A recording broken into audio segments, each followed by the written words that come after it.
Hey everybody, welcome back to the channel. In this video, just a quick one. I want to show you how to reset the custom settings in your Fuji X100V. A lot of times when you are using the different film simulations that I've shared on the channel, you've put all the settings in your custom settings and you want to go back to the stock standard custom settings that Fujifilm offers. This is also a great way to reset the settings before you put in a new recipe. So let's just jump right into the menu system in the Fuji X100V and I'll show you how to do that.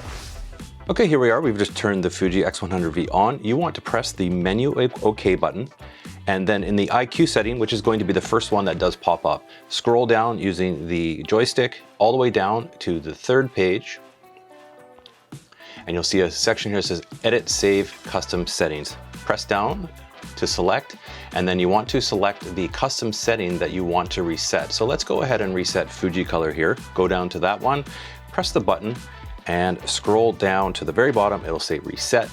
It's going to ask you to reset and confirm that, hit OK. And then when we go back now, that is reset to the standard custom Fuji setting as you would get it in your camera. Thanks for watching, everybody. Hopefully you found this little quick tip useful to reset your custom settings once you go in there and try all your recipes. That being said, if you aren't subscribed to the channel, go ahead and hit that subscribe button. It really would help out the channel. I share a ton of Fujifilm simulation recipes, POV videos, lots of photography stuff. So it'd be great to have you join the channel. Great community here. And until the next video, everybody, thanks for watching. Have a great day.